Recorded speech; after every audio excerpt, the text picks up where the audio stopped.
Fala pessoal, tudo bem com vocês? Sejam bem-vindos novamente aqui ao canal. Vamos continuar falando aqui sobre o ciclo de estudos.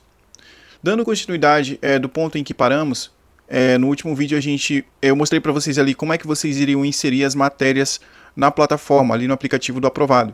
Então depois que você inseriu as matérias ali, você vai atribuir a cada uma delas uma determinada quantidade de horas, certo? E essas horas você vai atribuir a cada matéria conforme a sua dificuldade de entender ou de complexidade do assunto em si.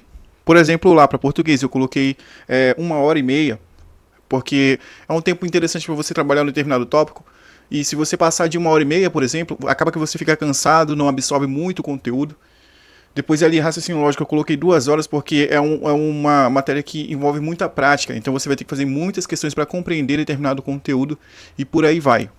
Só que assim, você viu que no total, para completar o ciclo, seria necessário, na verdade é necessário, 6 horas. Daí você me pergunta, mas Paulo, eu vou sentar na frente do computador e vou estudar essas 6 horas seguidas? Aí eu já te digo que não, a menos que você consiga, é válido. Beleza, se for ensinar para você. Mas para mim, o que eu fazia? Primeiro eu avaliei quantas horas eu teria disponível para me dedicar aos estudos por dia. A minha base eram 4 horas por dia. Só que assim, não era 4 horas ali diretão de estudos. Seria, por exemplo, eu acordava cedo, antes de ir para o trabalho, e estudava ali 1 hora a 40 minutos. Então, vou pegar aqui 1 hora inteira para ficar fácil da gente entender. Então, antes de ir para o trabalho, eu já estudava 1 hora. E durante meu dia, eu ainda teria que estudar mais 3 para bater minha meta de 4 horas diárias. Beleza, aí eu voltava do trabalho, ali pela parte da tarde já, né? E assim que eu chegava do trabalho, eu colocava ali mais 1 hora de estudos. E dava continuidade ali à matéria que estava na vez pelo ciclo de estudos.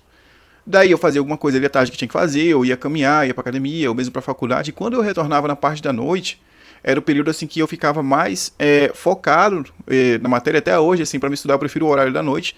Então eu terminava de fechar o meu ciclo diário de 4 horas pela parte da noite. Ou seja, eu estudava 1 hora antes de ir para o serviço, 1 hora depois do serviço e 2 horas à noite, fechando assim meu ciclo de 4 horas por dia. Só que daí a gente volta para carga horária necessária para completar o ciclo de estudos, que são 6, e é aí que vem a parte interessante do ciclo de estudos.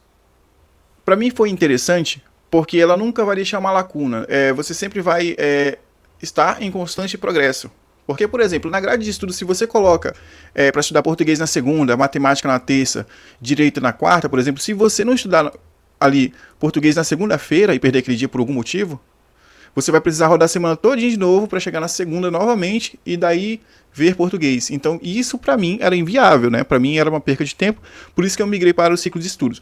E ele funciona da seguinte forma, vamos lá. Aqui na tela a gente tem aqui o nosso ciclo da forma como nós deixamos, né, no último vídeo, as 4 matérias. E aqui, ó, por exemplo, nós temos aqui a semana, os dias da semana. Como eu disse para vocês, eu tinha ali uma média de 4 horas por dia de estudos. Então na segunda-feira vamos supor que eu conseguia estudar as 4 horas, só que vamos contar aqui as 4 horas de acordo com a nossa tabela aqui que eu montei. Ó, por exemplo, português, 1h30, então isso aqui tem que estar dentro das 4. RLM, 2 horas. Só essas duas aqui, ó, já dá 3h30. Então português e RLM dava ali 3h30. Então se eu tinha 4 horas disponível no meu dia para estudar essas matérias, ainda ia me restar 30 minutos. Então esses 30 minutos eu ia tirar de onde? Aqui de direito constitucional. Então vamos supor aqui que na segunda-feira eu estudei 30 minutos. Ok. E assim eu fechei as 4 horas da segunda-feira. Quando chegava na terça-feira, eu teria as mesmas 4 horas para começar a estudar. Tudo bem. Então por onde que eu ia iniciar? Aqui no caso, eu ia pegar os 30 minutos que faltavam de direito constitucional e começar. 30 de direito constitucional. Aí depois, como eu ainda tinha 3h30, eu ia matar 1h30 aqui em direito administrativo. Então se eu já estudei 2 horas, ainda me falta mais 2 horas de estudos durante o dia. Aí eu ia pegar aqui 1h30 de português e depois mais 30 minutos de RLM.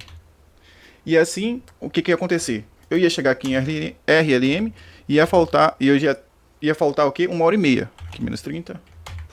Então, quando fosse na quarta-feira, por onde que eu ia começar? Se aqui eu parei em RLM e ainda resta 1h30, eu vou começar por RLM na quarta-feira. Então vamos lá. E eu acredito que nesse ponto aqui, vocês já entenderam onde eu quero chegar com essa questão de ciclo de estudos. Porque realmente trata-se de um ciclo. É cíclico. Ou seja, por mais que aconteça alguma coisa aqui, ó, vamos supor, aconteça alguma coisa aqui na quarta-feira e eu... Peraí. Não. Eu não consegui estudar aqui na quarta. O que, que vai acontecer? Se na terça-feira a última matéria que eu vi foi raciocínio lógico por 30 minutos, na quinta eu vou retomar por ela. E falta aqui 1h30, então é por ela que eu vou iniciar. Tudo bem? Então o ciclo de estudos ele traz essa flexibilidade em relação àquilo que você planejou para si. Tudo bem? E por fim, só para encerrar essa parte de ciclo de estudos, como eu falei para vocês, vocês vão estudar com um cronômetro. Porque se você tem 1 hora para estudar, por exemplo, direito constitucional, toda vez que você começar a absorver um conteúdo, que você abrir o livro, que você der o play na videoaula, ou começar a ver o PDF, você vai botar o cronômetro para rodar. Se eu parei para tomar água, para ir no banheiro, eu vou pausar o cronômetro, vou lá fazer o que eu tenho que fazer. Quando eu voltar, eu boto o cronômetro para contar de novo. Porque só assim eu vou ter certeza que eu estudei aquelas horas necessárias que eu programei para aquela determinada matéria. E para encerrar a abordagem que eu propus para esse vídeo, que eu trouxe para vocês aqui de proposta, é que vocês façam esse exercício de colocar as matérias dentro do ciclo de estudos e tentar adequar na rotina de vocês. Porque, como eu mencionei anteriormente, muito provavelmente essa prova da Guarda Civil Municipal não vai ser a última que os senhores irão fazer, né? Então, assim, se vocês utilizarem esse concurso para passar, beleza, é válido, todo mundo quer passar no concurso. Mas você também pode utilizar ele para tentar aprender a estudar, já visando próximas provas. Por exemplo, vamos supor que você queira passar na Guarda Civil Municipal só para sair do seu emprego atual, que é ruim. Entra na Guarda Municipal para ter mais horas e vai estudar, por exemplo, uma Polícia Federal, uma PRF, por uma auditoria. Então, se você aprende a estudar com esse concurso, com essa metodologia, você já aplica para você conseguir enfrentar as próximas provas que vier por aí. Tudo bem? Então, assim, com isso, eu encerro esse conteúdo a respeito do ciclo de estudos. Eu penso que eu tenha sido claro. Se eu não tiver me feito por entender aqui, eu peço que vocês deixem nos comentários aqui sugestões, críticas ou mesmo dúvidas. Ou sugestões de outros temas de vídeo. Tudo bem? Quem sabe aí na próxima nós estamos aqui discutindo mais algum ponto referente a esse concurso da Guarda Civil Municipal. E no mais, eu aguardo vocês e um forte abraço.